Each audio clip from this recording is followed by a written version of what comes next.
I'm gonna show you what it looks like for her. I'm gonna show you our shoot. Let me see. No, it went back. It went off.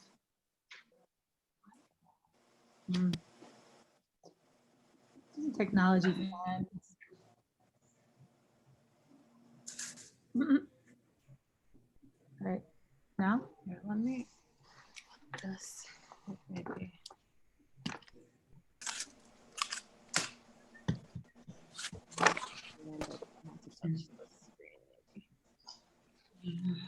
Whoa, okay, we're following the model.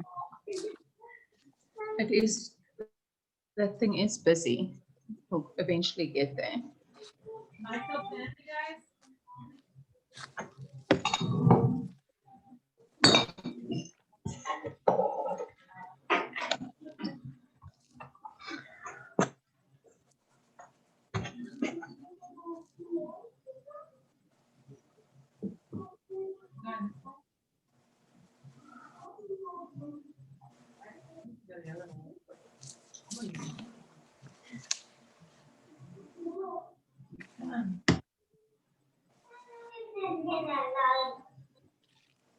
All right, I'm gonna just do it with my laptop because I'm feel more comfortable.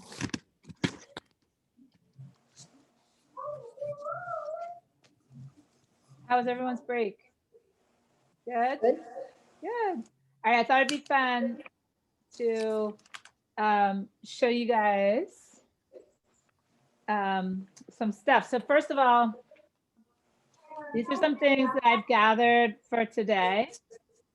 So I'm going to use this 16 by 20 panel. Hold on, I got somebody coming in. So I'm going to use this. Patty's trying to get in and is having trouble.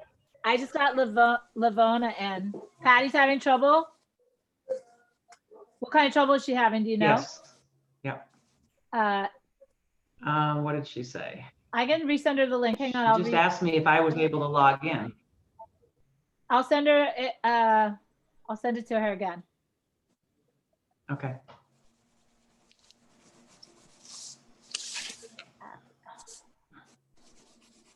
Do you ever use Canvas? No. Okay. Would it melt would the wax melt the canvas? Oh, Canvas. Oh my God. Like you for have no, wax? You have no idea where my mind just went. So oh my God. I do like, I think Canvas is actually one of the, one of the teaching software for school. I was like, wait, Canvas? I was like, oh my God, no, I don't use that. No. All right, wait, hang on. Let me just resend. Yes, you could use Canvas for sure. We can talk about that. I don't use Canvas because I like to scrape, and I feel like Canvas, you can't really scrape on Canvas because it's soft, right? Yeah. So you can't really scrape back. You'd have to scrape back very mildly on Canvas because you wouldn't be able to get, you wouldn't really have any, same with paper though, right? So it's totally possible. It just is like a different, it's just like a different scraping ability. All right, so I'm on the floor with Luna, and I just wanted to show you guys some things in my studio that I like to work with. So like, these are the types of things that I buy at thrift shops and stuff. So this is like, I mean, and I might use this for, this is like a shirt, but I might use this under flowers, right? Or as a background, right? Or even like lay it on a chair behind a vase, right? Because it's just so beautiful, right? So these are the kinds of things that I've been buying at thrift shops, or people send me, right? And even like a little silk flower like this can be such a nice embellishment behind a bunch of flowers. So it's always like sort of not only the flower itself in a literal form, but also any abstraction of the flower. And I always like to look at sort of like historically, I'm definitely nostalgic. And you guys have to remember that I had an aunt. My Aunt Peg was a hoarder, and I inherited most of her stuff because my other aunt was going to throw it away. So I have probably like 6 boxes of stuff from the 1920s to 19, like I said, 1920s to 1960s, right? I have some stuff from the 1800s too, So that's pretty awesome. This, you guys, is new. It's totally synthetic, but also just really beautiful. So like, again, I'm just more interested in the way things look than actually how old they are. Like I'm not exclusionary by age. If it's new and super beautiful, I don't care, right? I don't care. So this one I would use in the wax, right? So this is something I would actually put in the wax. You can see that it has wax on it already, right? But then it could also be used, you know, in a photo shoot, right? This is another kind of lace. This is like the bottom of an old dress, but this is like one of my favorites because not only does it have lace, but it also has like the holy tooling, right? And it also has this synthetic. This one's a little bit harder, but I do use it. It's a little bit thicker, but also very nice. And you can tell I use this one too. Again, because it's leafy, right? It's kind of harder to find things that are leafy, right? A lot of lace tends to want to be floral, right? Okay, so this is cool too. This is like abstract. It's hard to see, I think, but can you guys see it? It's kind of like cellular, right? Or spermy. It's actually kind of spermy. This is also like little lace is good, right? So I like to, again, play with scale, right? So big lace, little lace, right? Okay, other things I like to use, you guys, are, of course, any type of magazine clippings, old book pages, photos of flowers, right? And if the photos are too glossy, scan them or Xerox copy them, right? Old letters, right? Old letters. So these I use a lot. I use the old letters, the old paper, and collage for backgrounds. And I'll talk about this, right? So I can create my own backgrounds, you know, envelopes, cards, stamps, signatures. You know, they just don't make stuff like they used to. This one's from 1892, you guys. 1892. So pretty cool. All right. Anyway, beautiful stationery, beautiful frame. Like this could be a gorgeous little frame. I love these papers, right? I love them. I love all of these handmade florally papers. And you can make your own too, right? So my next thing on here are my stencils, right? So I probably have, you know, 100 stencils. Okay. So you could always make your own backdrops, right? So this one, even though it's cliche, like I could take it apart, right? I can cut it or I can take it apart. And if I take it apart, I break up its form, right? So right now it's much more interesting, right? Because I cut it or I manipulated it, I broke it. Or if you don't want to break it, you could just use part of it, right? So there's a couple of ways I can teach you how to mask stencils. And so these are a bunch of my florals, right? These are grapevines, floral, round circle florals, abstract florals. So, and I shop for stencils, like I shop for stencils everywhere. Joanne Fabrics, any of the crafts people, right? Any of the crafts people, any of the craft sales, marketplaces, Amazon a little bit. I don't like to support Amazon that much, but if I have to, Joanne Fabrics, amazing for stencils, really, really good. And I just heard about another craft store that has good stencils too. But people that work with textiles and fabrics really have good patterns. You can make your own stencils too. And I'll talk a little bit about handmade stencils tomorrow. So just remind me. I don't make like florally ones. I make like big shapes. So we'll talk about that too. All right. So hear me? Rebecca's going to go on the floor. So I'm just going to do a very quick mock-up of how I would photograph Rebecca on the floor. So here she is in this dress, right? She's going to just go ahead because we're going to use this photo in the workshop. Also, like, just as an example, like if I were going to use these, like these dahlias too, like I would cut them, right? I would cut their heads because I just need them flat, right? So unfortunately, if I want a flat flower like this, I have to cut it. Can you rotate? We've got art everywhere. Sorry, we're having like an art auction. I want your head that way. Okay. And also I'm gonna get up on the ladder, right? So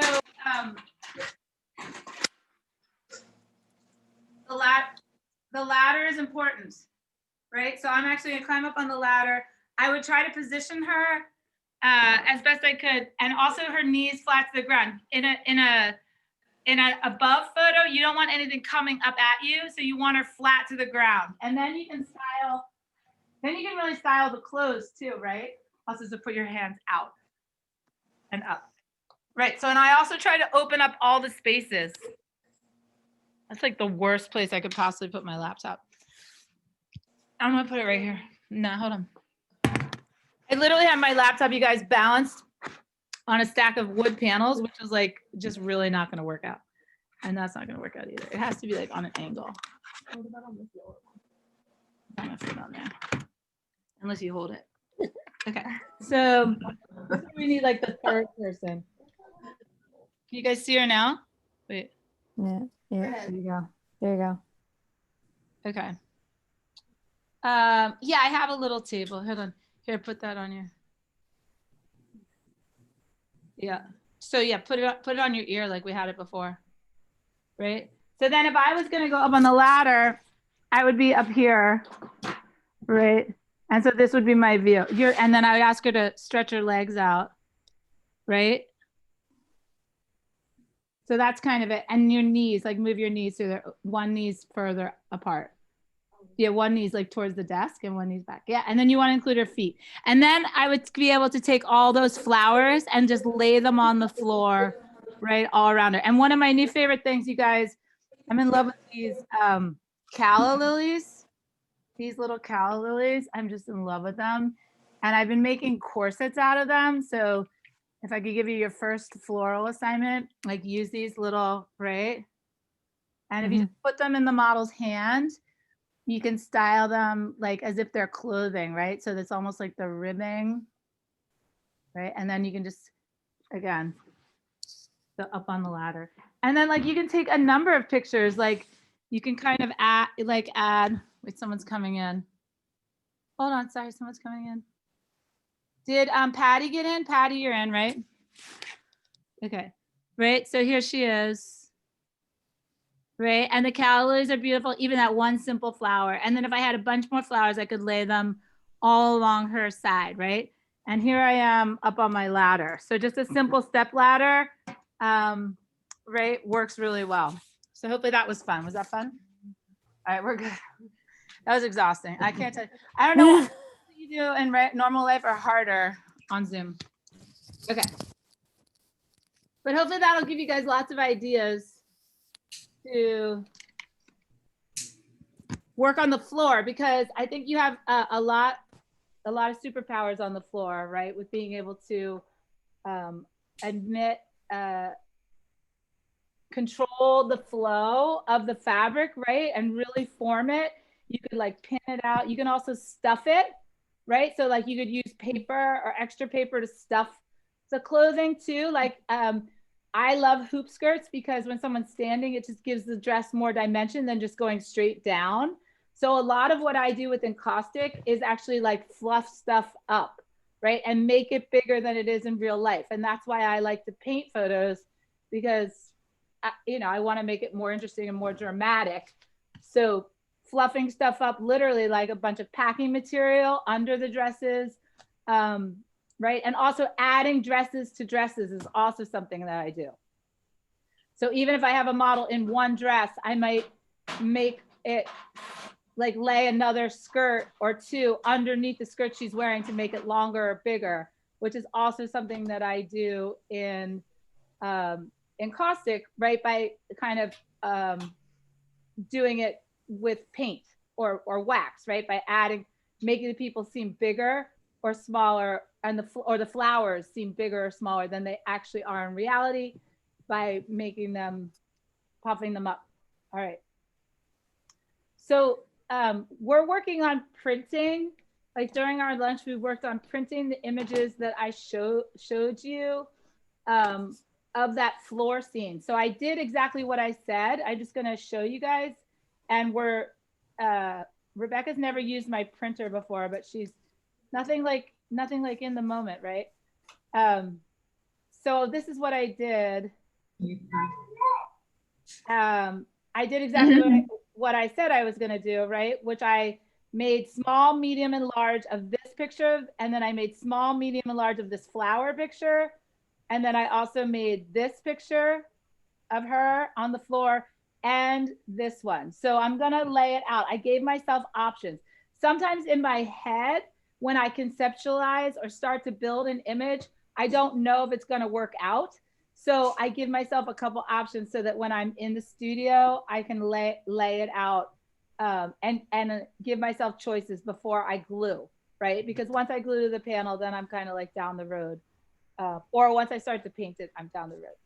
Okay, so the first thing I'm going to talk about in the studio right now is prepping the prints for painting. So this includes cutting them out, tearing them, gluing, or collaging, right? We can also talk for a minute about substrates. So I work both on paper. Oh, sorry, let me stop the share. I work both on paper and on substrates. So I wanted to show you quickly too, substrates can be anything, like literally anything. It could be, you know, a very simple, like thin board, right? Just like this one's not a great example because it's a little bit bent, but this was one of the pieces that I made for the figurative workshop. And what I really like about it is that it has all the elements that I'm very interested in right now. Is it has a landscapey background, like a sky. Then I cut her out of my studio. She was in my studio and I put her on this background. So I actually had 3 composite pictures. Does everybody know what a composite picture is? Yes. Yes, Yeah. because I'm always Yes. okay. And does everybody know who the king of composite photography is? No. Okay, so you guys, so let me just show you somebody. So his name is Jerry, and I'll type it in the chat. His name is Jerry Yulesman. And I'm always, because I had to study so much, I'm gonna try to spell his name, because I had to study a lot of history of photography, and I taught college. When I taught college, I was always trying to give my students role models, right? Influences, people they could check in with or follow their careers, right? Because I still think for a lot of artists, it's hard to like manifest your career, right? So you want to know that other people are having careers and are dedicated to this and are prolific and accomplished and recognized for their work, right? So he's definitely one of those people. And I'll just show you what he does. So he composites like 5 or 6 negatives, right? And I know that like composite photography is bigger now than it ever was because we're dealing with so much CGI, right? And sorry, it always goes right to Wikipedia, which is so dumb. Like, why does it do that? I don't want. So he composited images in the dark room. So he was like the he was like the original master of being able to print like 5 or 6 negatives at one time. So, you know, and what this allows us to do is like step away from reality into fantasy in a flat image, which we don't normally, you know, unless you're a surrealist painter, most people, you know, are doing that through abstraction, but a lot of people deal with realism, right? So they're pretty beautiful. They deal with translucency, they deal with fantasy, and they deal with the combination of more than one picture at a time, right? So any of these pictures might have, again, a background picture, a foreground picture, and then a subject matter, right? So very similar with this, like, and I actually had, like with mine, I had a cloud picture, I had a picture of a woman, I had pictures of some flowers, and then I hand painted or kind of created the rest through encaustic, okay? So he's a really good person to know I think that his ideas are always super spiritual too. Another reason that I really like him. And then he was married to an artist whose name was Maggie Taylor, who also does similar work, but she does all of her composites digitally, right? I mean, he was the real deal. I'm talking like he did those in the dark room, where she does hers in Photoshop, right? But I love her color palette, you know, and her fantasy. Like I would do this painting in a heartbeat, right? So like I would do flowers instead of butterflies, but shoot, I mean, I love that one, right? And it's very similar in a lot of ways, you know, to what I did here, right? Because she just has a horizon line in the back, a figure here, right? A sky, and then she can create whatever narrative really she wants coming off of her female figure, right? So like she did the children, you know, she did the crowns, right? So I love this one too with the woods, right? So it's almost like a picture of some trees handled differently in different tones of blue, and then, you know, cut and collaged, like one in the back and then the figure in the front, right? And then she added the water and the cake, right? I mean, so really we're going to talk about this. We're going to talk about layering these sort of ideas of flowers and females with backgrounds or without, or the flowers are the background, right? Or, you know, a tapestry, a pattern is the background, right? Or a solid color, okay? Or a solid color, or the background is very faded, right? Like this is a beautiful one. And this goes back to exactly what I was saying earlier today about how scale, right? Some of the flowers are small and some of the flowers are big. So, and that creates the feeling of depth, of movement, right? And that a 3-dimensionality where things are like you're reaching in. It's like putting the 3D glasses on, right? Because they're different sizes. You feel like it's real, okay? All right, any questions on either of those artists? Any questions on either of those artists? Okay. Do you guys like them? Thumbs up, good, good? Yes, yeah, they're I know, awesome. right? Yeah. Okay, Yeah. okay, so Jerry Yulesman and Maggie Taylor. Okay, so here you go. Say that again. Did someone say something to me or no? Are you good? It is printing? Okay, good. Okay, so here I am, right? And just doing exactly, and where are the other, oh. So I'm doing exactly, there should be a smaller one. Did I lose it? Oh wait, hang on. So I did, okay, so here I did, right? I did the bigger ones, right? Here's the bigger ones. Here's the smaller ones, right? And then I'm gonna have the picture of Rebecca on the floor, right? So I can start getting to work. All right, I know I'm gonna use, for this piece, I'm gonna do it on a board and I'm gonna use this 16 by 20 panel, okay? It's a wood cradled panel. If I didn't want to use a wood panel, I could also use paper, right? Oh, and what I was going to show you is that even if you do wax on paper and you finish it, you can always glue it to a board. So like I was super excited. I did these floral abstracts and they were on paper because I was just trying to make a lot of them. I was really just trying to like teach myself how to see abstractly and how to take, this sounds crazy, but this is actually a picture of my niece holding a bouquet. So you can't see her, but her body is like here. Her hand is like in here and she's holding the bouquet, right? So I remember how earlier I said I completely got rid of her. Isn't that kind of cool? So I used gesso and sandpaper on the print to get rid of her.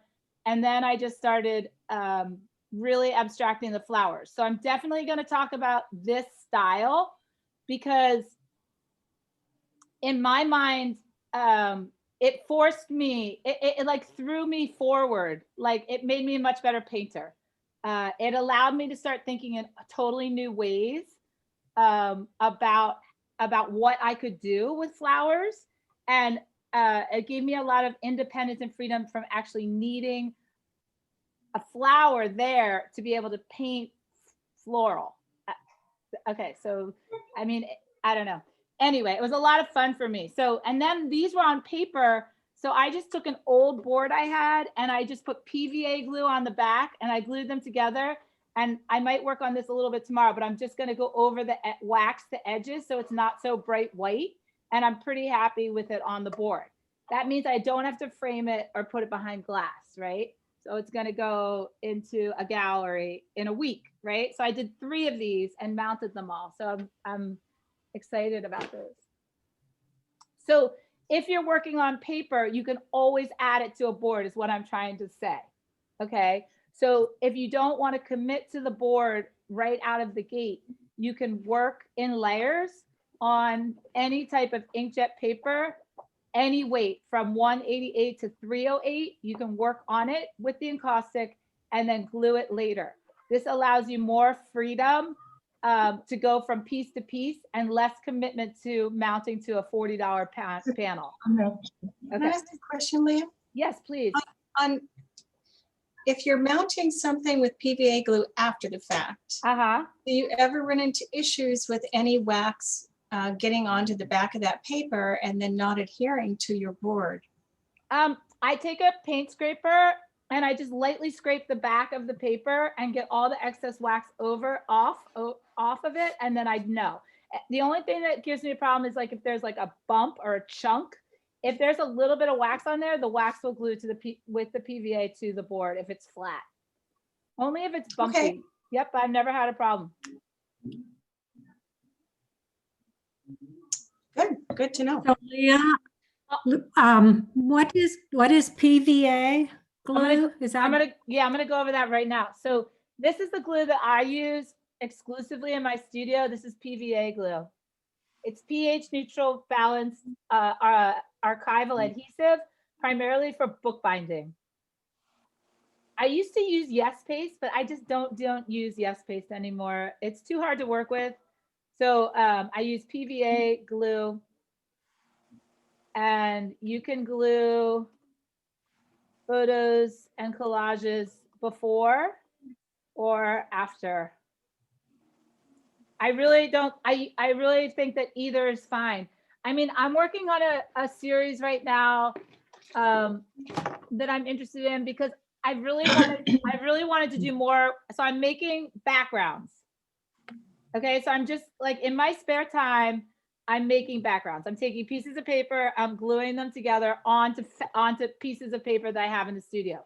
So then I'll glue a figure on here, then maybe I'll glue some flowers, and then I'll start a piece, right?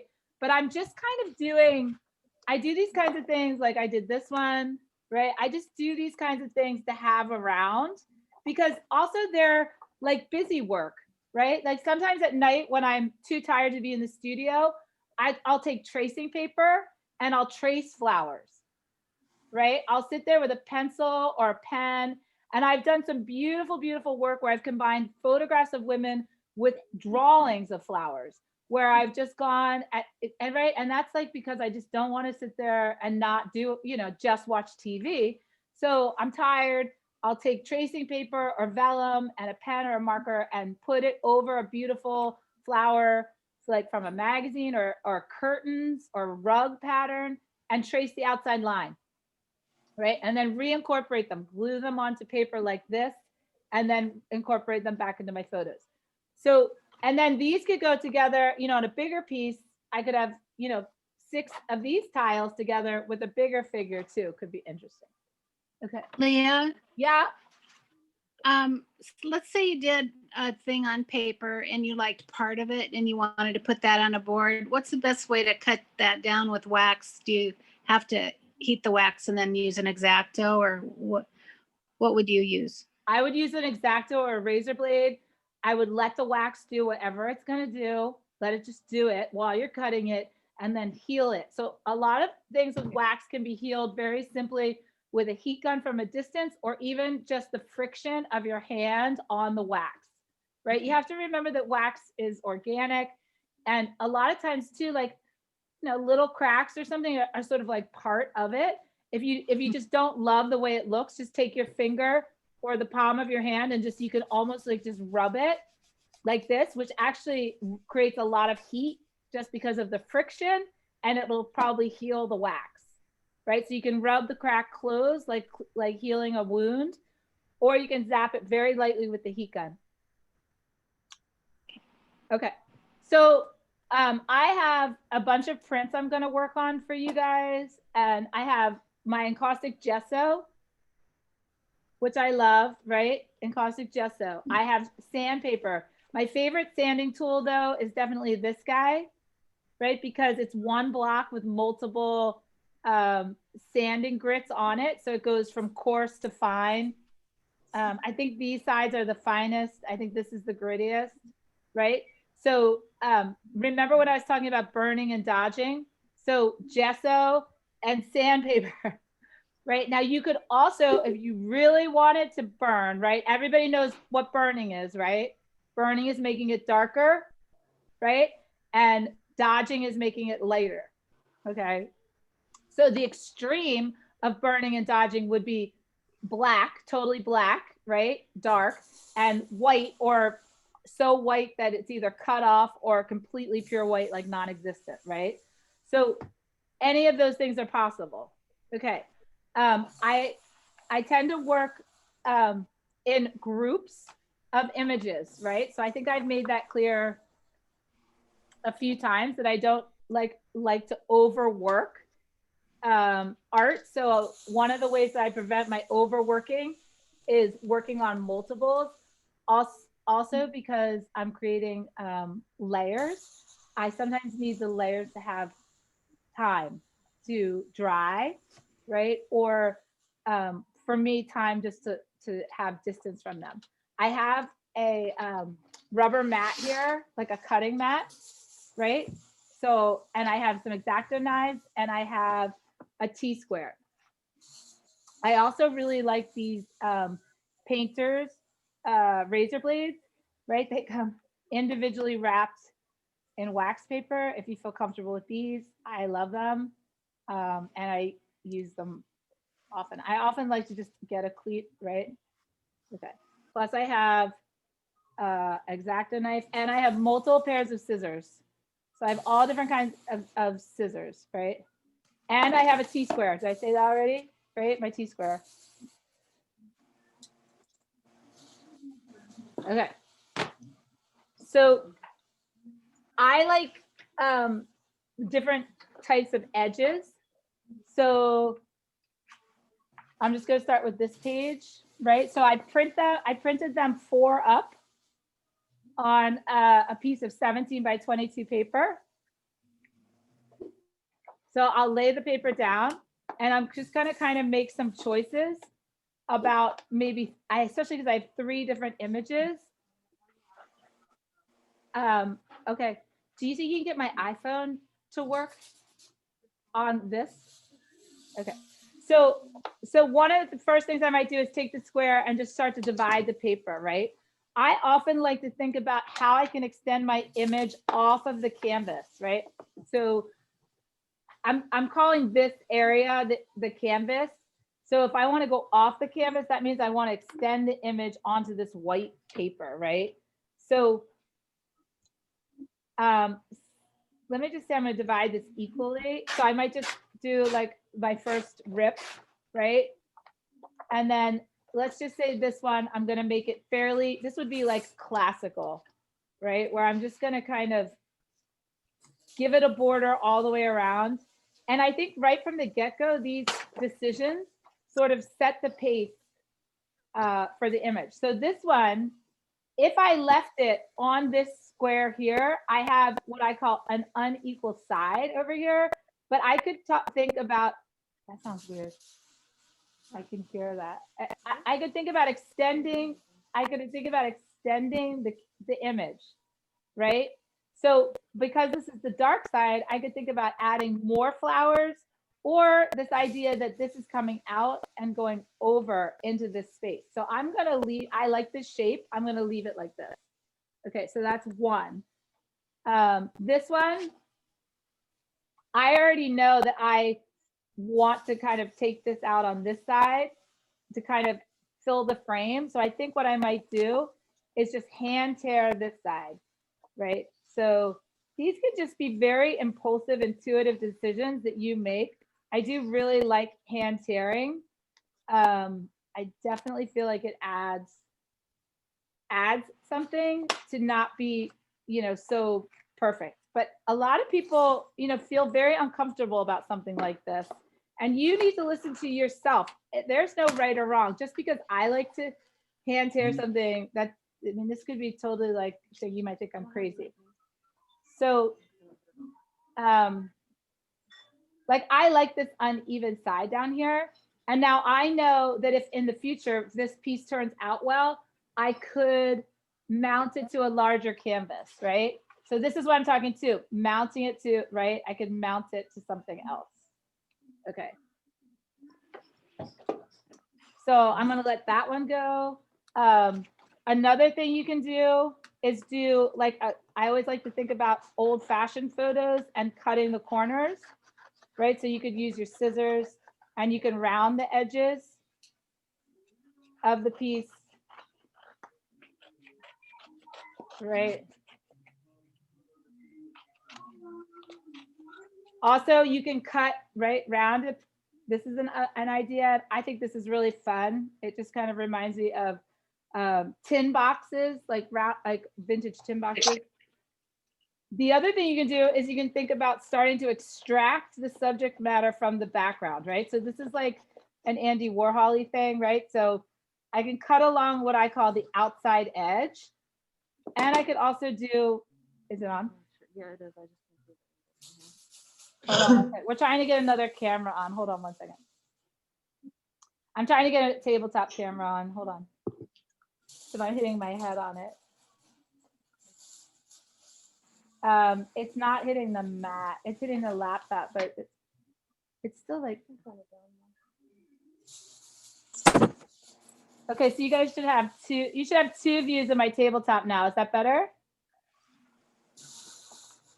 Hello? Anybody else? Am I by myself? Okay. No, it's Okay. good. It's good? Okay. So this is my X-Acto blade.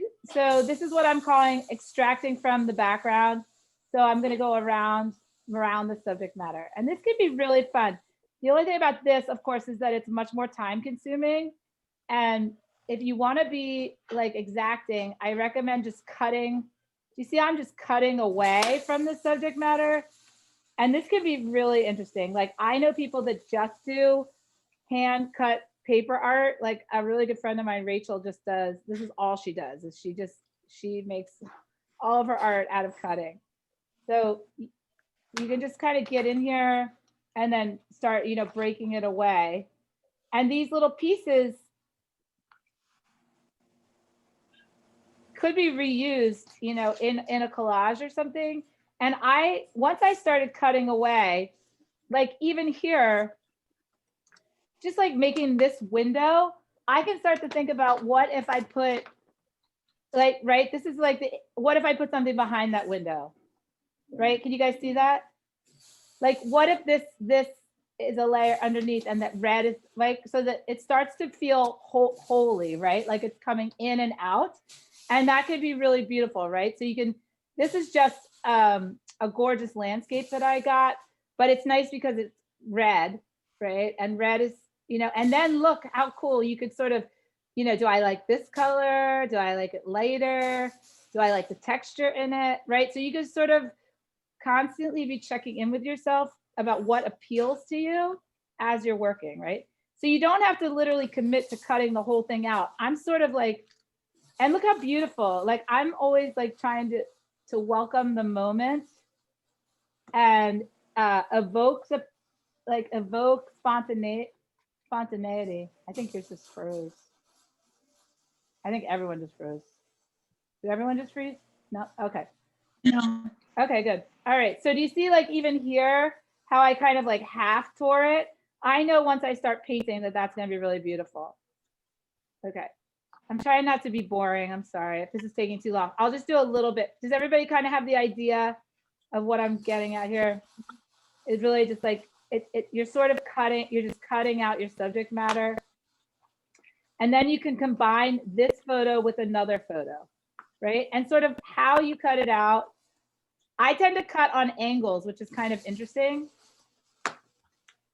But you learn a lot about yourself as an artist too when you do these types of exercises, and you learn a lot about your paper, right? But do you see what I'm talking about how I kind of cut on angles, right? But that's a pretty interesting shape. So I'm gonna do one more. And then I could glue this to an empty background, right? Or I could glue this to another background. Oh, my light's not on. I know what the problem is. Oh, is that better? Hello. Is that better, you guys? It was fine. It was fine before. You're okay. Yeah, It fine was? before. Oh my God. Yeah, I was like, it was fine. oh my God. I'm like, it's so I mean, you were having trouble. It was okay for me.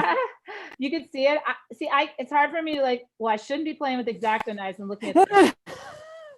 We'll be like, okay, bye. I gotta go to the hospital. Sorry. See you guys. All right. So I'm kind of still doing a little bit of both, of hand tearing and cutting, right? Which I like. I love to hand tear this Hahnemühle paper. I think it's just beautiful. You could also wet the paper a little bit too if you wanted to sort of pull it apart, right? You could wet it a little bit with a sponge. All right, so I got to figure out, so this outside edge, so look at what I can do here. Because I know I'm working with florals, right? I always try to like remember the essential shape of flowers. So a lot of times the essential shape is like a teardrop, right? Or like, think about all the petal shapes, right? Like, and especially the ones I'm working with right now. So they're like this shape, right? They're like this shape, right? They're like this shape. So anything that I do that's this shape is going to sort of subconsciously or intuitively remind me of the flower that I'm working with, right? So I can kind of do a drawing, and then I know that if I cut in that shape, even though I'm not exactly making that flower, I'm just ultimately representing it, right? And again, I could do it in sort of positive and negative space here on this outside edge. Okay. And really, this is not that important, but this is also sort of, it's a little bit lacy, right? And again, like I can go in here, I can kind of remove it and also rip it, right? All right, so this is just sort of some of the fun manipulation that you could do to the photo. Now with this cut too, I can take the outside, and again, I can start to think about, well, what will this look like on top of something else, right? Okay, and I think I would like the dark side over here, right? Because this is lighter and this is darker, right? And the photo, this is lighter and this is darker. All right, but I have to get rid of this. I still don't like this. So I could do a couple things. One of the things I could do is use a charcoal stick. And because I want to go dark, I can use a stick of charcoal or a woody crayon, or a wax crayon, or even a Sharpie. I could use almost anything dark, right? So here are some, oh, here's an empty pack of charcoal sticks. That's not gonna help me. I'm literally gonna take a Sharpie. So do you see how I'm just like really just taking this, and again, kind of following this floral sort of design, right? And I could actually even, sometimes it even helps me to trace the flower, right? So, right? So here I am just even tracing the flower and just trying to blend. And remember, I'm gonna put wax over this, right? So, but I'm really just trying to free myself up and expand these flowers out, right out to the outside edge. And I think that's good enough. Now I could also like Sharpie, right, outside the canvas, right? So I literally got rid of this line. I could also look, right, the mannequin here. I could go out, right, outside the canvas, okay? So these are just sort of ways that I sort of evoke that like outside the box, right? And then I could also do some like, just some, again, mark making, right? Right, mark making, also like here, a little bit blacker here, so it's not so heavy handed. All right, so I think this is looking pretty good. Now, the other thing I can do to get rid of the box is my sandpaper, right? So if I take sandpaper to this inkjet print, I'm gonna be able to lift it and get rid of these edges. So you see that? So I'm getting rid of this line. What's the grit of that sandpaper? Just out of curiosity. Okay, so this is a sanding block, and I just talked Okay. about this a couple minutes ago. So each side is different. This is Ah, coarse. This gotcha. is coarse. It's kind of like having, you know, all of these sandpapers on one block, Gotcha. right? Okay, So that's it's cool. kind of a cool tool, right? Because you don't have to worry about all these Mhm. pieces, Yeah. right? So you have it all and you can just rotate it. Now, sometimes I rotate it quickly to this side, which is coarse, and then I'm like, oh shit, it's gone, right? But like, you know, oh, okay, FYI, don't use that side, right? But most of the time I just keep moving it and I'm okay. Like I just, you know, but look how it's Cool. blending. So this Yeah. is the ultimate blending tool right now, right? So I'm trying to get rid of this line. I'm purposely trying to get rid of this line. But look, I'm also creating gradient, right? And I'm extending the photo outside of this rectangle, Mhm. right? And really pushing it, like really pushing, you know, go, go, go, go, go outside, right? Get outside, right? And I just start, and then I also sort of start to fall in love with these spaces. Like now I'm in love with this space right here, right? Like this beautiful archway, right? Now I'm in love with it, right? This form right here. And I'm in love with this flower, right? So you sort of start to develop, you know, parts of the image that you really like. And I still don't like this side. So I think what I'm going to do, it needs more flow. So I think I'm going to cut it a little bit. Right. And now this is getting very lacy over here, right? Because I've cut into it and now I'm cutting, you know what I mean? I've cut into it and created those holes with the X-Acto knife, right? So it's looking a little bit better. All right. I kind of like that. I think it's good for now. I'll do another one like this, okay? Right? And I even like these lines. Do you guys see that I didn't tear this apart, but I have these cool lines here, right? So it'll be interesting to see what happens with these lines, right? Also, don't be afraid to fold the paper or wrinkle the paper, right? You see that? Because this mannequin body is aged, right? So, right? So I could technically, right? Mhm. And what if I'd wet it? Remember how I talked about wetting it? Okay, so that's a possibility too. Can you do me a favor, Rebecca, and go over there and get one of the ones that I painted? I'm going to show you guys one that I painted with watercolor. Okay, so again, look, here it is on that background. This is the Andy Warhol thing, right? So he picks a background color and he puts the silk screen on the background, right? And then he's probably able to visualize, do I want it this way, right? But his backgrounds tend to be solid colors. All right, here's one that I already painted, you guys. You see this one? Right? And this is one I worked on too the other day, right? So you're starting to see like sort of all the possibilities within one image. Yes? No? Yes. Okay. Yes. Okay. So what would be the most helpful? Do you guys want me to show sandpaper again? And before we start gesso, want more sandpaper? Yes, Okay. I'd like to see a little sandpaper, just from this other view, this other angle you have. Okay. So I'm going to use regular sandpaper. So this is the coarse one, right? So this is the burning and dodging, right? So if I'm burning, I'm adding black, right? So here's like my Sharpie, right? So if I was burning, I'd be making this, getting rid of this white edge and making it black, right? You see that? This is like darkening it. Yeah. Okay, so that's helping. It's getting rid of this edge, which is a distraction, right? And you have to remember that all of the parts of your artwork, right, are taken into consideration. And you're the director. You're controlling the viewer's eye, right? Where the viewer's eye is going, right? And so that's much better, right? Then even here, again, I can like finish the bot, like, right? Go into the bottom a little bit. Also here, I can take it out. Okay.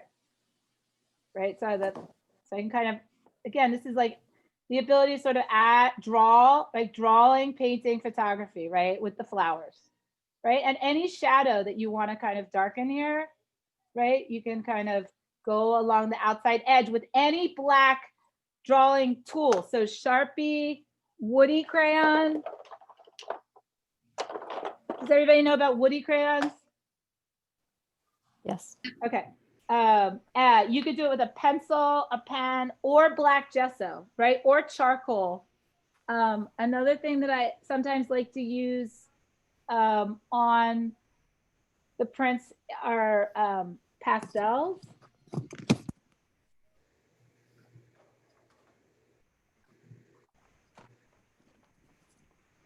So these are pastels.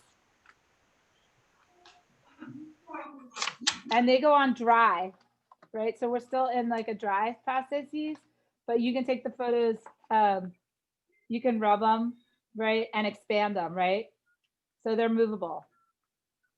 And if you wipe them off, they won't go into the wax, right? So I can kind of tone and shade. I can also get, get rid of the white. Mm.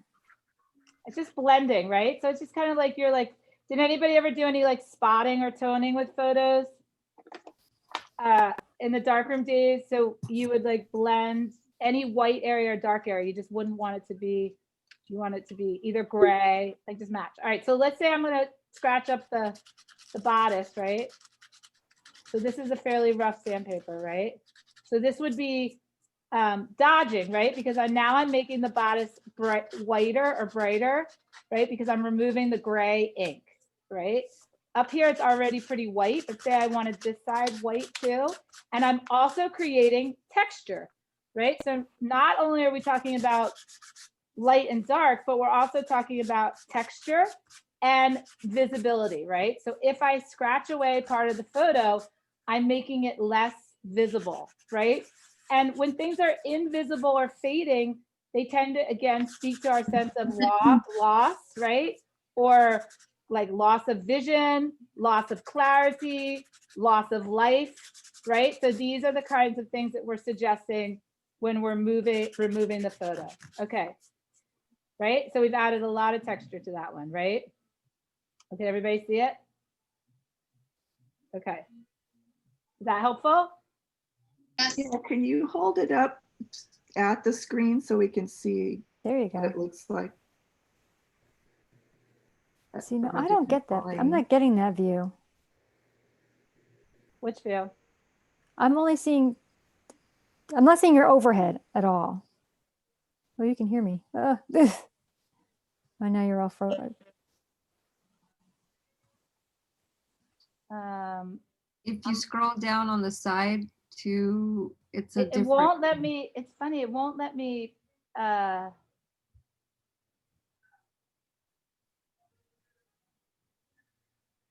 Oh, there you go. Now I do. Yeah, Oh, there it That's is. weird. There you go. Oh, wow. Yeah. That's better. is that, oh wait, this is, Cool.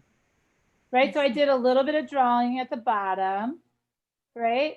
I did a little bit of Sharpie. I just kind of took it outside this edge a little bit here. And I basically used the sandpaper. Now I did get like a little hole in it, right? So then that always makes me think about, okay, holes, like I'll add more holes, right? So why not add more holes, right? Right? What paper is that? What's your GSM on that? This is 188. This photo one, rag. I didn't think it was your rice. 188 photo rag, right? So look, now I've added more holes, right?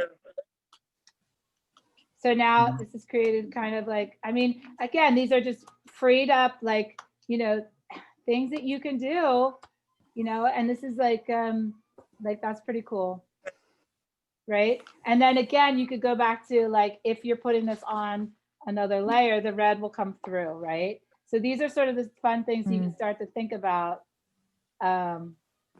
with collaging and with encaustics, right? Because that's something that I do with encaustics, right? It's like tapping into it, right? So why not start now, right? Okay.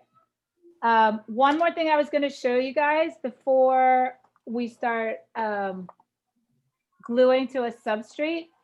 I tend to prep a lot of these prints together in a batch, right? So that when I'm waxing a bunch. Does that make sense? Yes. Yeah. Okay.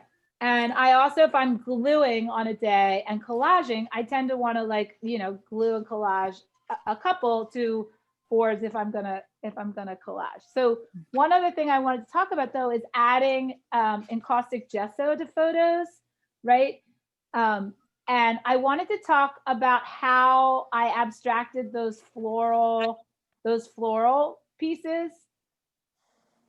So what I actually would do was get rid of what I call contextual information.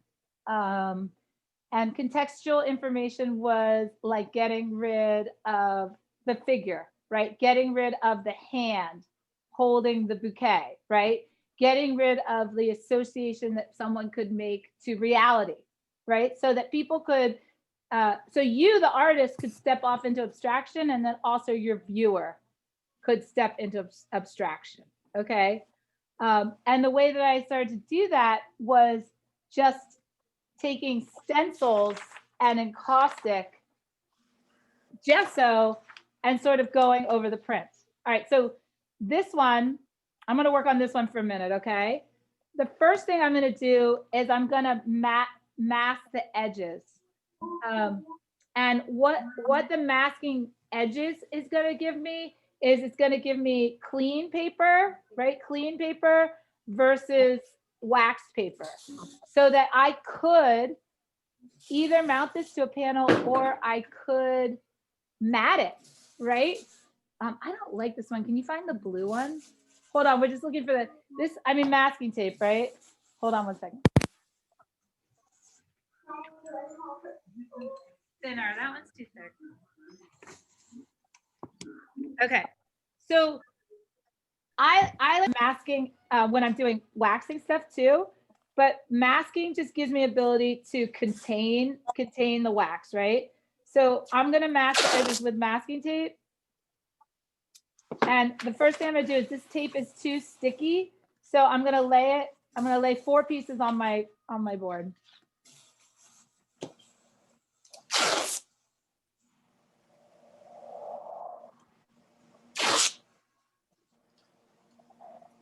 And this is gonna like break down the adhesive, right? So I want this piece to become abstract, and it's gonna be hard because I don't wanna lose the fact that it's a dress, but I wanna lose the fact that it's on a board and that there's like a piece of random tin there. So do you see how I'm just de-stressing the tape? I'm de-taping the tape so that it doesn't tear my print apart. All right, and then I'm gonna lay it, if it's long enough, I'm gonna lay it right along this outside edge, right? So the idea is I'll leave this on the whole time I paint it, and then when I'm done, I'll peel it off and I'll have a nice clean border, okay? For those who are photographically, you know, especially if you're inspired, if you want your photographs to be collected as hand-painted photographs, you guys, you cannot mount them. As soon as you mount them to a board, they're no longer collectible photography, okay? So just FYI, if you're interested in your works being collected as photographs, they need to be loose on paper and never glued to a mat board or a board. If you're okay with them just being like artwork, then you can glue them to boards, okay? So that's what I know about collectible photography.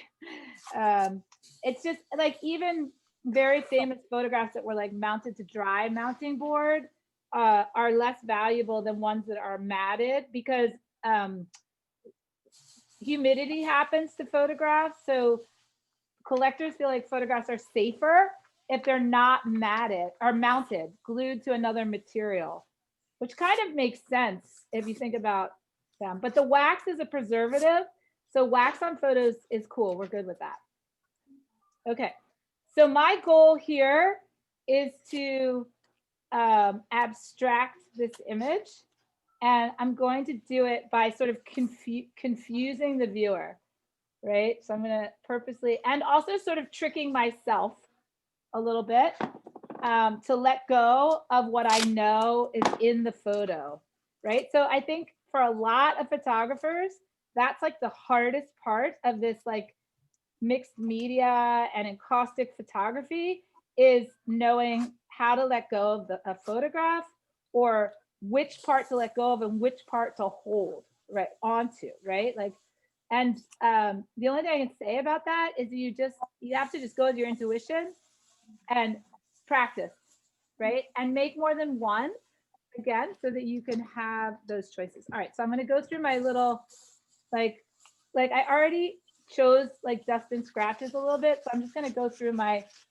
this is rice paper too, you guys. So this is the very lightweight 90-pound Hahnemühle rice paper.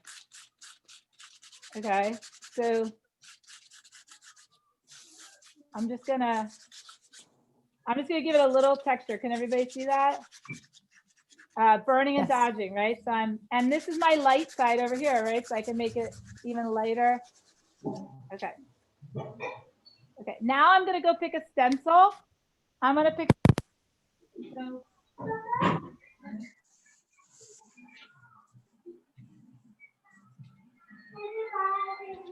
So these are some of my stencil options. These are some of my stencil options. Gonna stencil something. I tend to bring them over and just look at them. I just kind of look at them. So this is not a good match, right?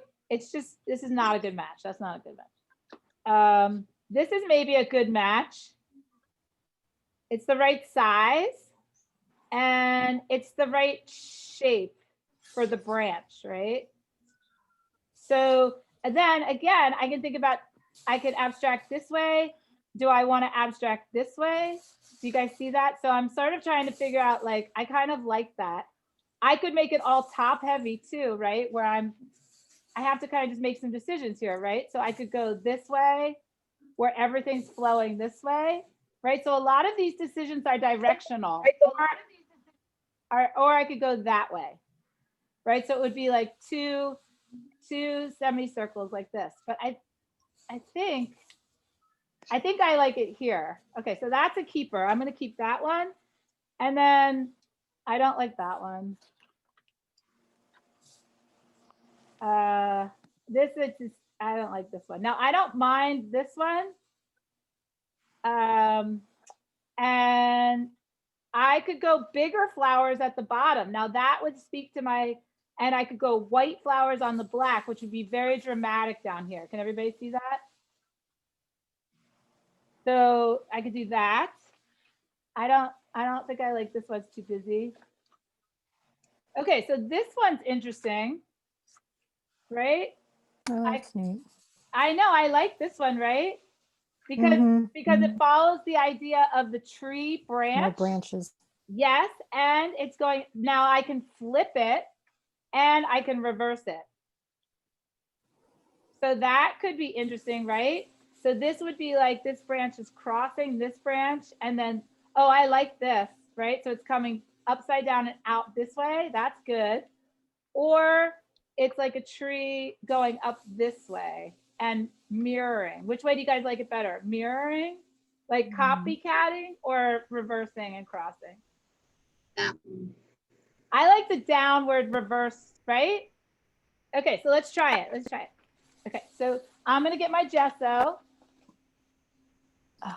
I'm gonna get my gesso, and okay, so this is the encaustic gesso, right? And the reason we use the encaustic gesso is we know that the encaustic can go over this gesso. We don't know that encaustic is happy going over other kinds of gesso. Okay, so my recommendation is to use RNF encaustic gesso. Oh wait, I don't know who I'm talking to. You guys see that? I'll type it up here too. RNF Oh, whoops. I don't know what the hell I just did. R and F encosted. Okay, there you go. Okay, and I love this stuff. So once I get this stuff out, I just want to paint everything with this stuff. It's awesome. Look how awesome, right? Is that better? Okay, awesome. All right. I'm gonna need a paper towel. And I also, hold on one second, I have to grab one more thing. I'm also gonna, all right. So I'm totally gonna overwhelm you guys too, and you don't have to do this. I just want you to know that at any time, you could already be introducing color through watercolors, okay? So can you grab me that little tin over the little plastic cups, the pipe containers?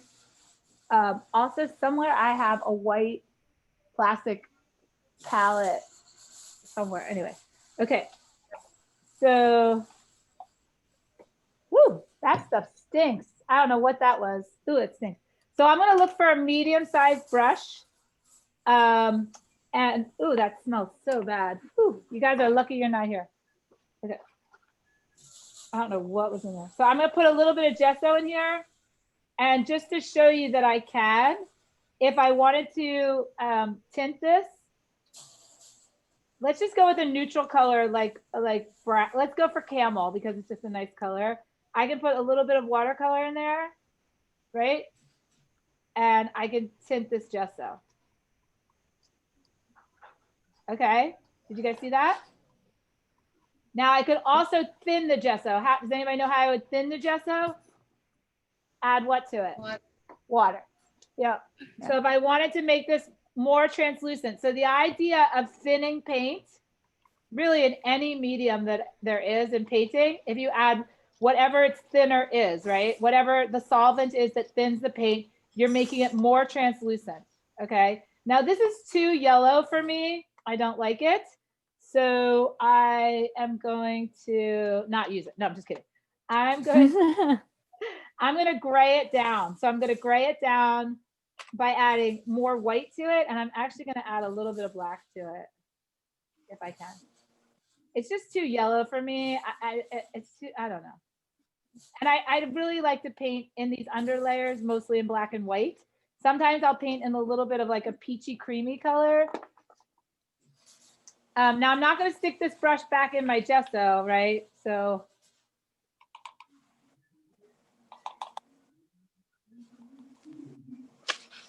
okay, so that's better. And that's much better, right? It's just lighter. It's not such a commitment, right? All right, so here we go. So I'm gonna cross these sticks and I wanna make sure I'm getting enough of this pattern on here. And actually, you know, I'm just gonna go big. I'm gonna go most of it. All right, here we go. Here we go, ready? Oh, it's kind of green. Look, it's green. I guess yellow and black makes green, huh? We have the dog on. Oh, your dog's on. The dog. All right, hold on. The dog. Woof, woof. Good call.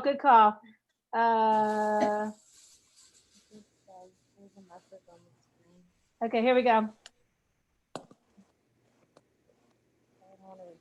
You're just gonna have to just take it here.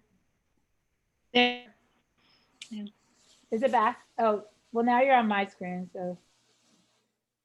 And I'm just being super painterly with this, right? This is like a nice floppy brush. Are you back? And look, did you see how too? I'm doing like a gradient also. So I'm going back and forth between, oh, I forgot about this one actually. I'm using both. This looks like concrete. It's kind of cool. It's kind of like a concrete color. All right. So I can put these brushes on this paper towel. And let me see if I can pin the other one now.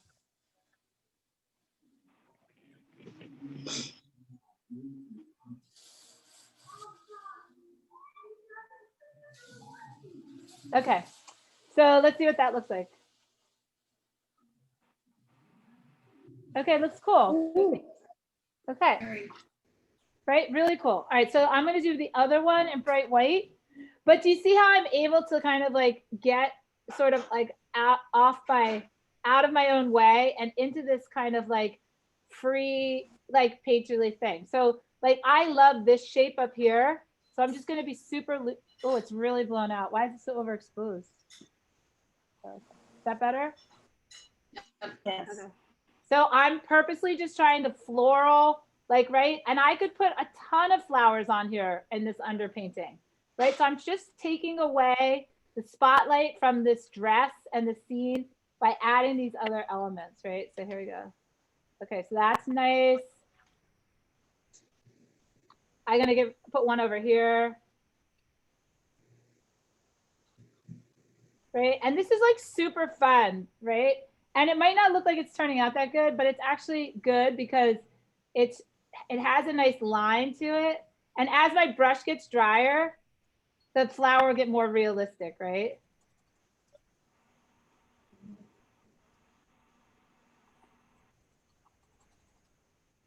And I have a little bit of pink on this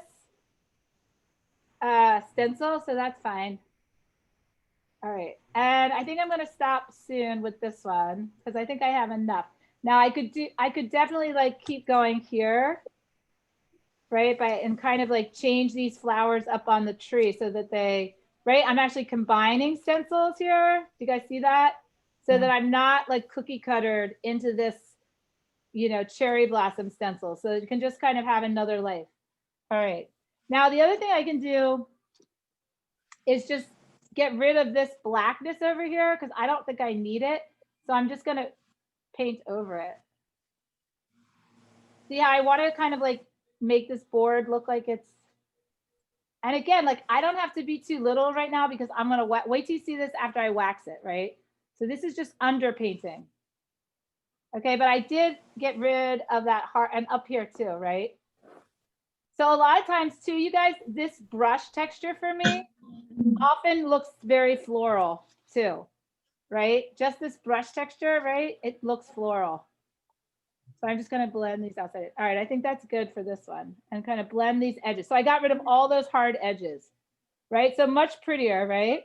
And then honestly, like tomorrow when I start to paint it, I might have completely transformed this whole lines of this dress, right? So this whole thing could just become the dress, right? And then the mannequin body can be the only thing that's sort of realistic and everything else here will go floral. Okay. All right. Do you want me to do another one like that? We'll paint that one tomorrow. Do you want me to do another one like that? Or do you want me to start to work on the Rebecca collage? On Rebecca. Yeah. I think Okay. so. Yeah. Okay. All right, here we go. So I'm gonna get rid of some of this stuff. Hold on. I'm just gonna close it. So this is dirty. All right. So let's lay out the Rebecca collage. Can you give me the pictures of you?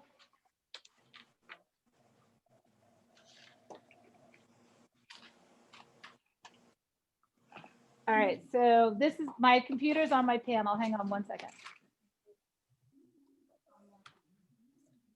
All right, so I'm going to use this substrate. Now I have to spend a minute. I have to spend a minute cutting. So you guys are just going to have to watch me. I have my, so just like I promised. All right, so here she is. So I have this one. I also have another one. Oh, she went to go get it. All right, so I'm going to start cutting her out. And I think I'm going to cut her out with, I'm going to cut her out with scissors, but okay, hold on. I'm not going to cut on this panel though. Sorry, I didn't mean to hit you guys. All right. So I'm just gonna, now I can keep any parts of the floor. I don't really think too much about it, but I think I said the flowers are all going to go off the side. So I'm going to leave this part, but I'll cut this part off. Now I did use both photos. I did print both, so we have to decide. You guys can help me. We'll have to decide which photo we're gonna use. So we can use this one. I'm just doing a quick job, sorry. I'm just trying.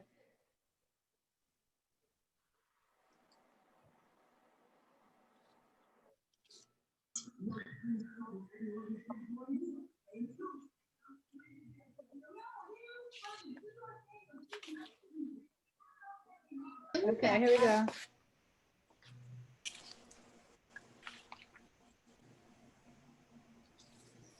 Okay, so we still have an option, but we can start to take a preview, right? So hold on, we're just gonna preview. I'm mixing these two paper types together too, which will be fun. All right, so here we go. So we can start to get an idea, right, of where we're going. Do you see where we're going?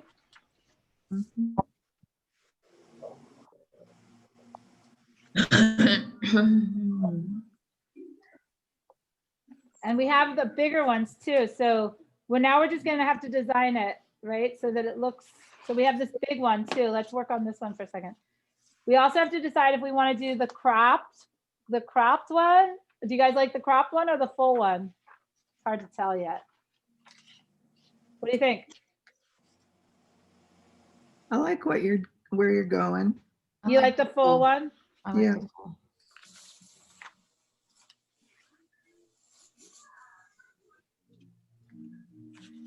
Okay, here we go. And again, remember too, like I can leave any of these outside spaces. Look, and all of these shapes are interesting too, right? You guys should see Rebecca's work. She cuts out like eyeballs and stuff. All right, hold on. So this is gonna need more work. So this is my larger scale, right? Remember how we were talking about scale? All right, so.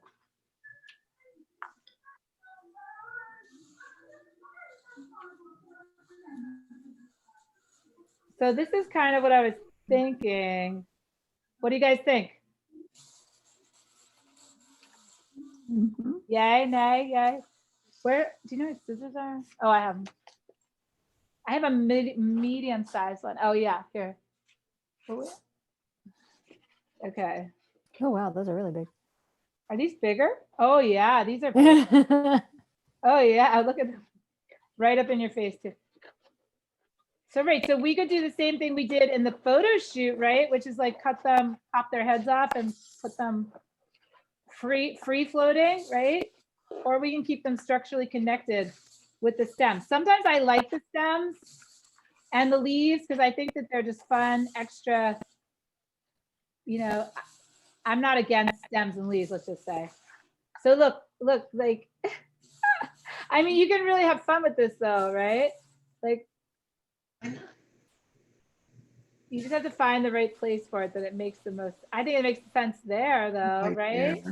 Yeah, I like that. I like that. Now look, you can see like this edge has to go, right? So you can just start to see, it's like weaving, right? It's like you're weaving these layers and these realities together.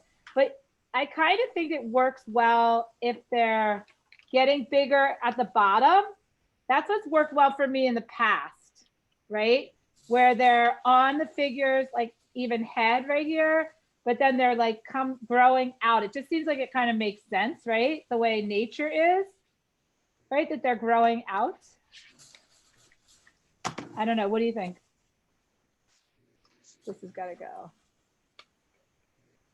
And remember too, like this is still just like the blueprint of this piece. It's going to have a lot of opportunities to shift, right? In the layers. I'm sorry, this I cut it. Oh, sorry. Squares, like you realize how harsh like straight edges are, right? I like am not straight. You're like, oh my God, it's a straight edge. Oh my God, get rid of it, get rid of it, get rid of it, get rid of it. Break it down, break it down. Here, straight edge alert. Okay, so I'm trying. Okay. Still straight at the bottom, but, and you know what, you guys, I kind of like this empty space, right? So somehow too, like the layers are fun, right? Like where they kind of, things overlap, right? And remember too, we can always Like, I don't know, I kind of like that. I'm gonna put it on the board now in a second.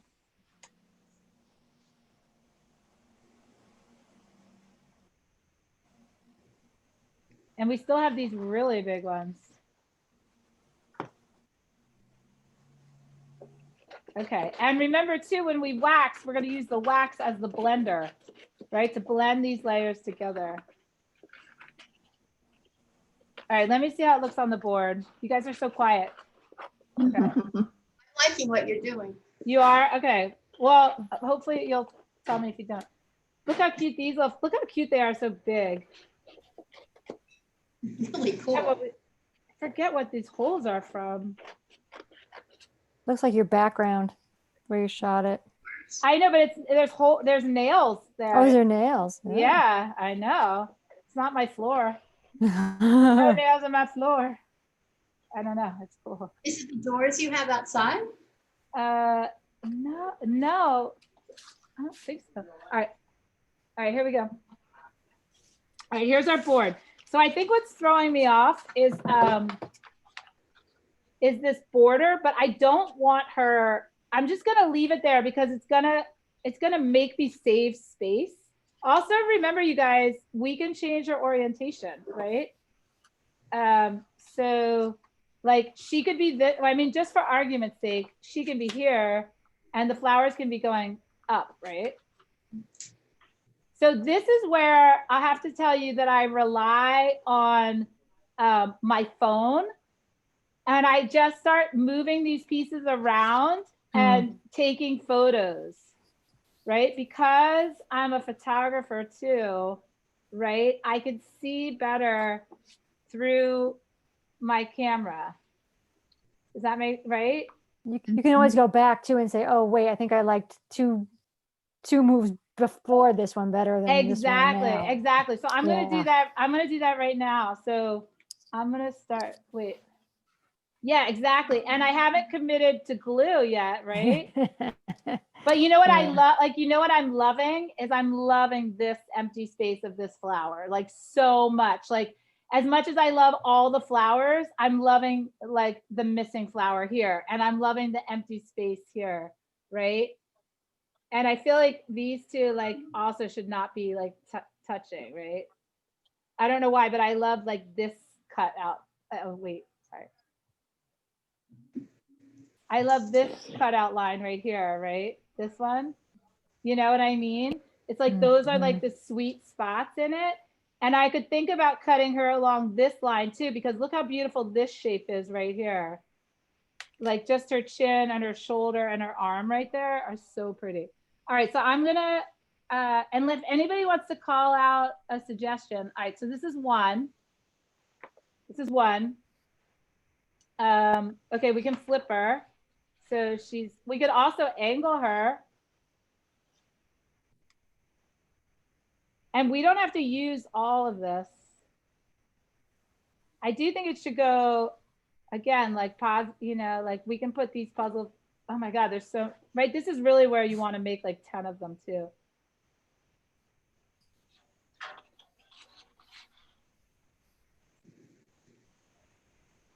Ooh. You guys like that one? Mm-hmm. Like she's like a diamond. Mm-hmm. All right, this is going to be a hard decision here. Do you want me to get rid of this line? Is this really, really hard? I'm going to get rid of it. All right, is that better? All right, and here she is square. Do you guys, all right, let's try square. So we did angle.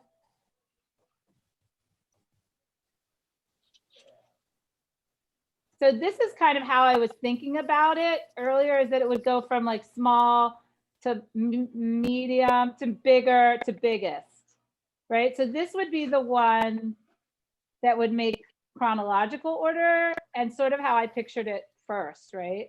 But then also we can rotate this. We can rotate this. Yeah, close it. Yeah. Well, I can't hear them because I've got my head. What do you guys think about that? Oh, I kind of like that. What do you think? And then these could be anywhere. Oh, I like that. Oh, I liked it better on the side. Yeah. This side? For me, it was only because I felt like she's competing with the big flower at the bottom sometimes. That was just my. Well, hold on, these could go feeling. under. Is that better? And this could go, feels and this better to could get me. cut out. This could get cut out too. Yeah, I kind of like it. All right, so we're gonna have to pick one, you guys. I know, we're gonna have to pick one. I like that. You have. Oh, I don't know. I kind of like the diagonal one. I like the first one. The first one, the upside down one. Yeah, I like the first one too. I like them all. Do you have a preference? The first one. Oh, the upside down one? Or the diagonal. I like the diagonal. I wish I could show Yeah. you guys the photos. Oh, okay. All right. The diagonal. Let me see diagonal. Let's see. So she was like this.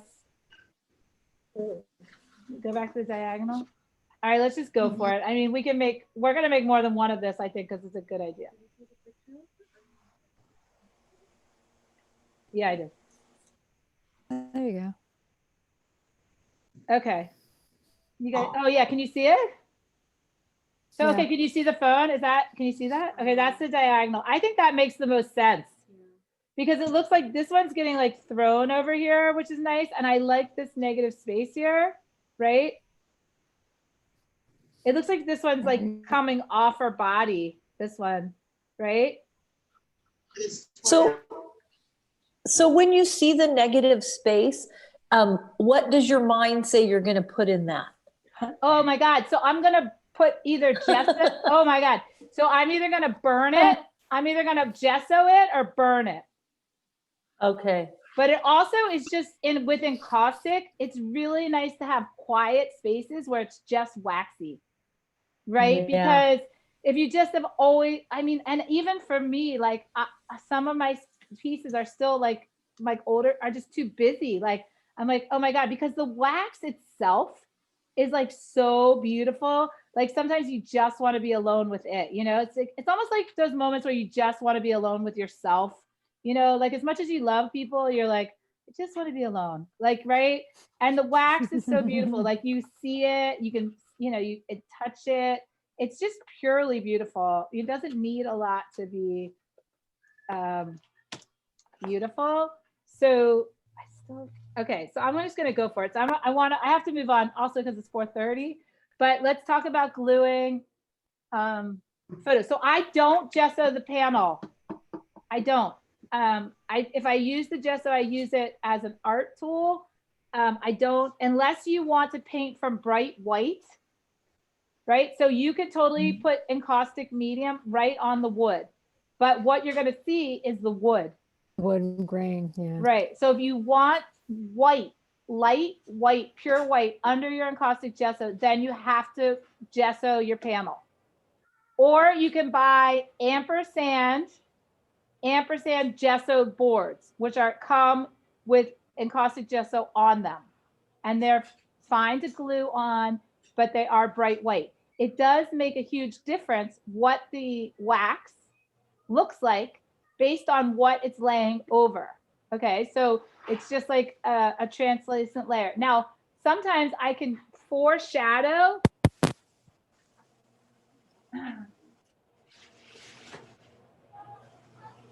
Sometimes I can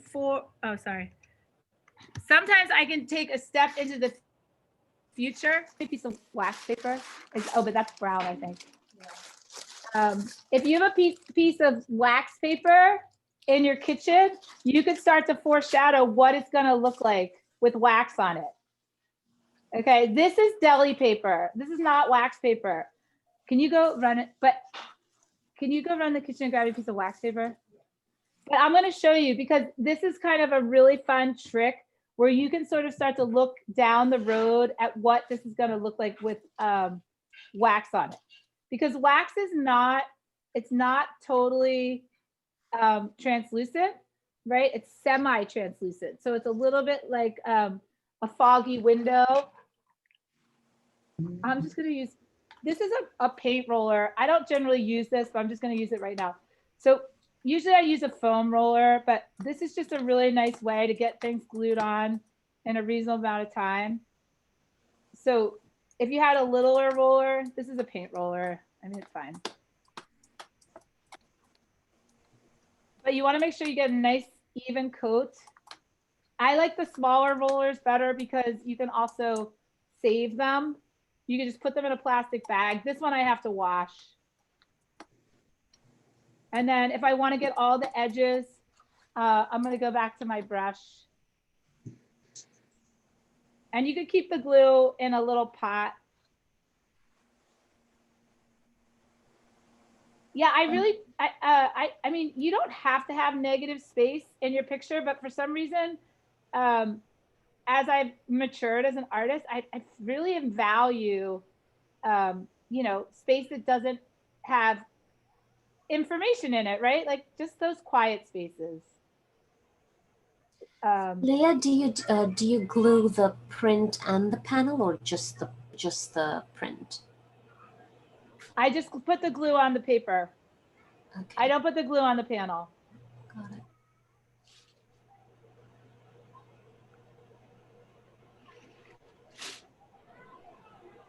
Okay. And then I just, this paper, this is the rice paper. So it's very easy to glue. There's no air bubbles. Okay, so this is the Cut Right Kitchen wax paper. So you can sort of start to, you could just play around, right? With getting a piece of wax paper, and you can sort of start to imagine what this is going to look like with a layer of wax paper over it, right? And then what's really fun with the wax paper is if you pull it up like this, you can start to see where it gets, do you see when I get further away from the photo, it gets blurry? That's the same thing that's going to happen when you start putting the wax on. So the photograph is going to lose its sharpness and it's going to get foggier, right? So it's so cool to kind of like play around with this. And what does this remind you of in photography? What is this? Like where the edges get fuzzy and the center stays sharp. It's what? Feathering. Can you make a video of this? It's shallow depth of field, or in view camera, it's tilt shift, right?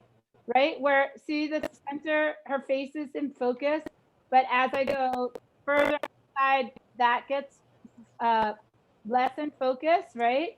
So you're playing around with planes of focus. So when we start adding wax tomorrow, you're going to see the similarities to planes of focus, right? So the thicker the wax, the blurrier the image. Okay. And honestly, there's no reason why you can't even use this as a collage material. So if you just wanted for fun to try a collage where you glue even like, right? And now you can really see the difference between, right? Like where there's wax paper, where there isn't, right? So that's even beautiful. And you can start to think like, if I don't put any wax here, I could leave her face totally sharp and just have fuzziness on this side, right? There's no reason you have to cover the entire image at any time with wax. You can leave parts of the photo completely unwaxed, right? Or maybe you want to cover her up and leave the flowers sharper. All right. So hopefully that was fun. I always like to show that. And honestly, I'm just going to tell you like God's truth. Like that's the first thing I learned was how to collage with wax paper before I learned about wax. And I made my first wax paper collage photo like as a sophomore in art school. Okay, so that's where it all started. Okay, so this is the next one. I can't, where's the photo? Oh, my camera, all right. So this one's a little bit thicker, this paper, but still I'm just gonna brush the PVA glue. PVA glue is awesome. And it's easy to clean up too. So if I get it on the board, I can just wipe it off with a paper towel. And it doesn't hurt the photo if it gets on top either. Like, I just don't worry about it. Does anybody remember which way this goes? Can you find the photo? I'm asking, no, hang on one second. I remember, I'll remember. Can you show me the photo?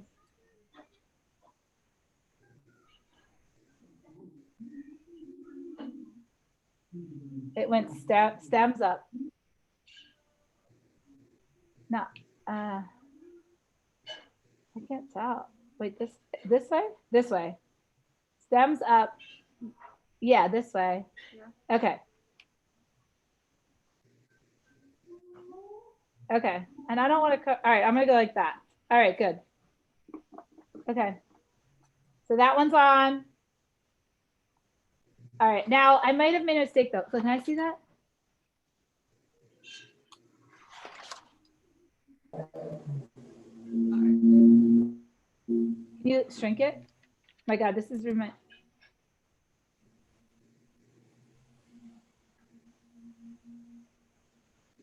Why is it all the way up here? Oh, it's up here. Oh, I see. Okay, okay. I got it. It's right by your foot. Okay, you have another foot. Okay, so this shape we're keeping, this one we're keeping. All right, good. All right, so wait, now I just have to make a decision, right? Of over or under. Let me see, over. So here's over or under. What do you guys say? Over? I like over. Do you like small over big? I like small over big. I like over. The small over the big, right? Yeah, the small over the big. Yeah. I that's agree, good. I agree, I agree. Okay, so I'm just gonna fold this back. Okay, all right, we're almost there.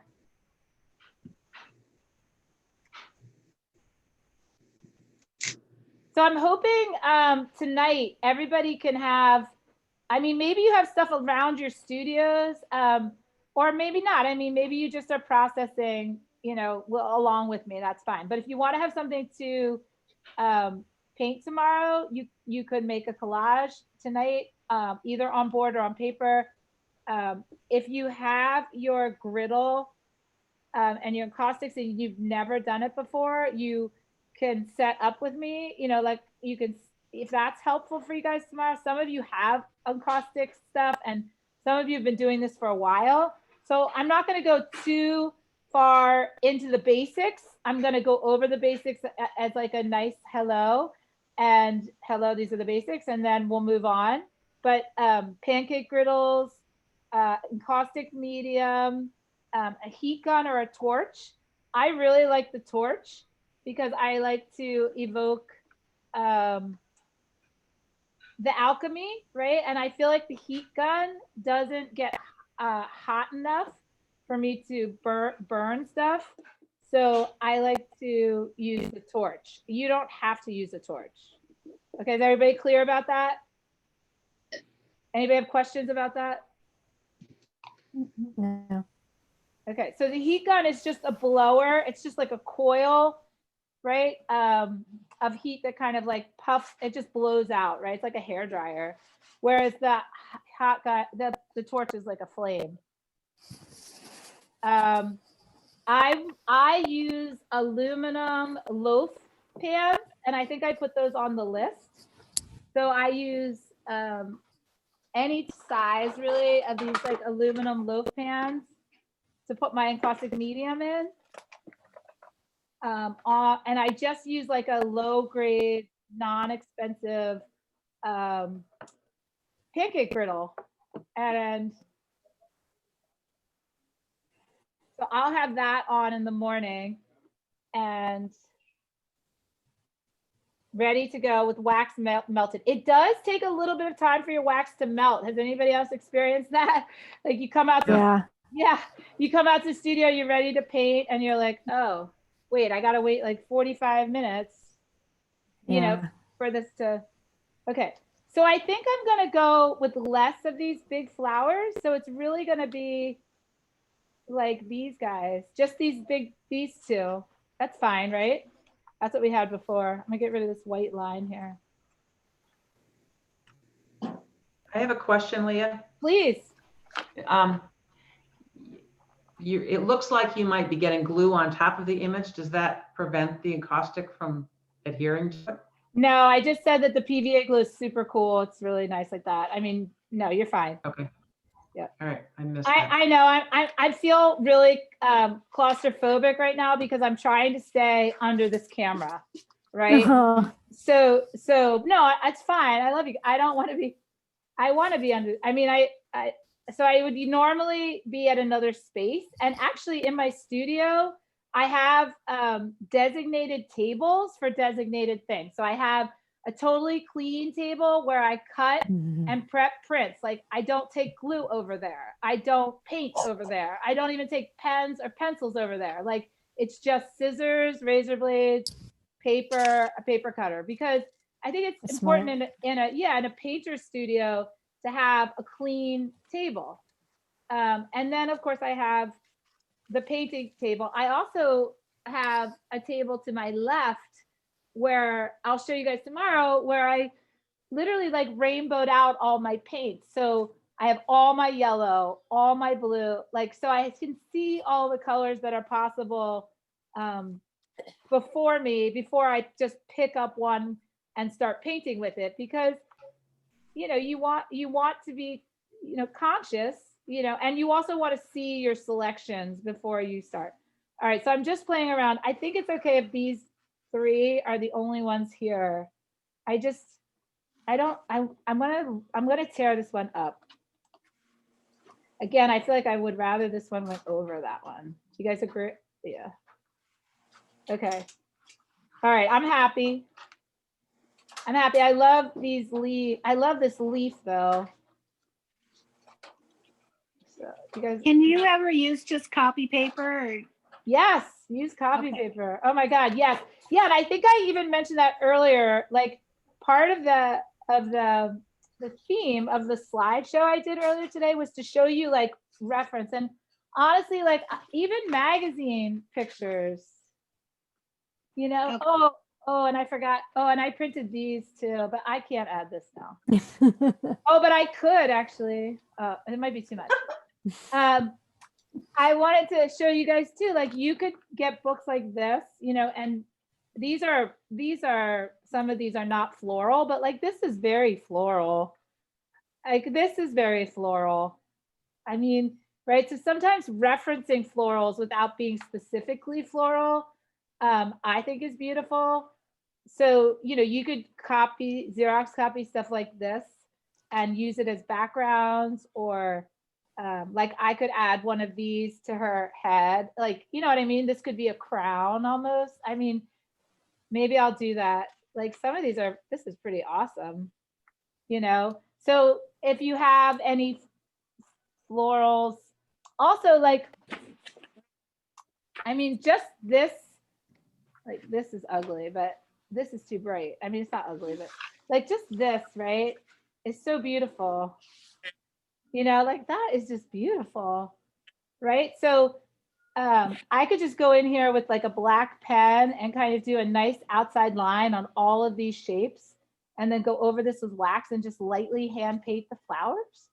Like, oh my God, like that'll just be so beautiful. I mean, so this is like, you know, sometimes you see things in your work, you know, that you didn't see on the computer, you know, or you didn't see while you were making the big idea. And then you're like, oh shit. Like, this is what I was talking about earlier. Like, remember when I cropped this one too? Like, when I cropped it of her face, it really brought your attention to like this, right? And this is like what I really, you know, this is what's really beautiful. I mean, don't get me wrong, Rebecca is gorgeous, but right, like, but like this is beautiful, you know? All right, anyway. So pretty, everything's so pretty. All right, I'm gonna get my gluing on here. So I also love the way this paper tears, right? It's like so florally and subtle, right? So like, again, you could do more hand tearing, you know, tear out little, like I don't like tear, right? So I can hand tear, right? Oh, that looks pretty, right? Doesn't that look so much better? Yes. Yeah, right? I know, Yeah. scissors, right? Scissors suck. It's more organic. Yeah, and wait till I start like, you know, adding color to it or watercolor. Look, right? So much better. Right, like F these hard lines. Yeah, okay, good. Right, and this glue is really nice, like, because it won't dry instantly. And look how pretty the paper is. Now this paper, this other paper I'm using, this is the William Turner. So I combined 2 types of paper here, which I do fairly often. I like to have variable thicknesses. So this one is thinner and this one's thicker. I like to mix paper is what I'm trying to say. Right? So if you're using like photocopies, you could be using like a nice photo paper for your photo and then like photocopies for your flowers, right? So that's an option. I don't know why, but I just want to move this over. Okay, I just broke this and moved this over. All right, here we go. All right, for our grand finale. All right, more questions. I have a question. Yeah. Can you not use normal gesso? No, don't use normal gesso. No, normal gesso is bad. Oh, okay. It's bad for wax. And you know what? You'll have to call the wax god about that. But like wax is organic and regular gesso is acrylic made primarily from plastics. So what happens is that it's like an animal, like a crustacean or something. It can't grip onto acrylic. But they put something in the encaustic gesso that allows the encaustic to grip onto it. Even though it does have some of this, they add something. My suspicion is that they add like a clay. I don't know, something like organic, gritty and organic. Very similar to chalk paint, I've heard a lot of people say. That it's similar to chalk paint? Chalk paint, yeah. Yeah, I would agree with that. Whatever they put in chalk paint. And I've actually heard a lot of people love to use chalk paint as a primer for encaustic painting. So if I wasn't able to, because I'm Googling and I don't see encaustic gesso. So they sell paint you the trick? You could try, yeah, your next bet would be chalk paint. Okay. Or you can go to chalk paint, or you can go to fineartstore.com. That's where I buy all my supplies. And tomorrow when we start talking about encaustics, they make their own encaustic paint. Fineartstore.com. And they're in Rochester, New York. And they will ship it to you. And R&F is in New York too. They sell their own paint. They make it. They're paint manufacturers, right? So they'll make it, they make it and they'll ship it to you. They want people to buy their stuff, man. R&F makes beautiful paints. Yes, they do. Yeah, beautiful. I like how you're wrapping that around the edge. That's really nice. Yeah, me too. Yeah. Me too. I really like that, especially for it extends the art. And then look, yeah, I know. Edges are important. Edges are really, and look, I even wrapped it. Look. Yeah. Look, I even folded it and wrapped it. How nice is that? Oh, that is. Ooh. I know. And look, so now I have this flower. Look, so I still can think about, right? I still feel like there. Oh, yeah, right? Yeah. Right there. Right there. Okay. There, yeah. Yeah, right there. Okay. And then I still have this. I'm not going to put it up here, but it could be fun. I mean, but this is just like kind of a cool thing though, right? Just this thing. Like look, just this thing, right? I mean, this is just kind of a cool thing. Also because it reminds me of like a shape of a bouquet. Right? Oh, right. Yeah. I kind of like it that way. Yeah. Yeah. Right. Isn't that kind of cool? Yeah. Right. So again, positive and negative space, right? And making art with the scraps, right? Like nothing's a scrap. There's such thing. All right. Any other questions? I think this is good. I can't decide about this or not, but yay or nay? What about, oh, you guys can't see. Oh, I kind of like it there. Yeah. I like it there. It breaks up your black. I like it here too, because it's too crowded over here. Yeah. But is it like, should it be quiet up here? I don't know. I like how you have it moved so you have some space, but it's breaking up your black.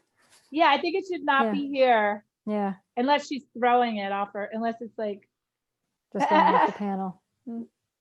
It could go there, but I think I agree. I think I like it here. Oh yeah. Right? Yeah. Okay. Okay. All right. So a couple things to look forward to tomorrow is a little bit of gesso and heating up the gesso, also burning the panel. Ooh. So, yeah, that's pretty fun, burning the edges and painting with wax and colors. So we have lots to do tomorrow. Lots to do tomorrow. If I'm going to be around tonight, if anybody has more questions or pictures they want to send me of images they have, you know, for my opinion, or comments or questions. It's probably gonna take us a little while to clean up and get ready for tomorrow. So we're gonna do that now. Cause then I'll be ready. All right, here we go. Last one. We could go this way. Yep. How big a paper does your printer print out?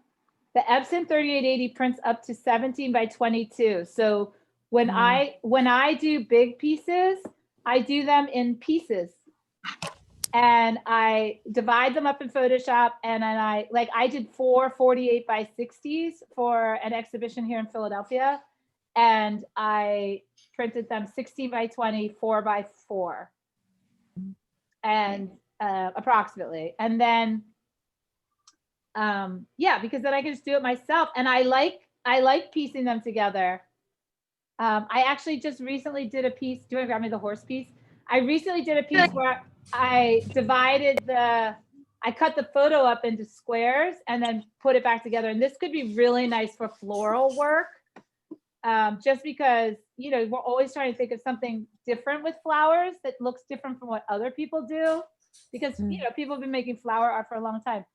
So I took a picture of a horse and I divided it up on different pieces of wood. Oh, nice. And waxed it. Can you guys see it? Yeah.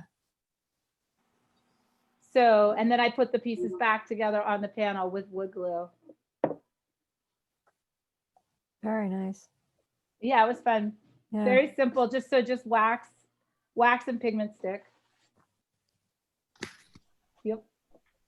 Okay. So that's going to be an option too. I just use this little, I love dividing up a photo. I think it's always a good way to make it more interesting and artistic. All right. Here's the other little one. Any other questions for today? You guys have to be tired. I'm tired. Tired? Questions before we leave? No. Okay. No, I'm good. Okay. Okay, so I already have part 1. Thank you. Thanks, everybody. I already have part 1 on. You're great. Thank you. Thank you. You guys are awesome.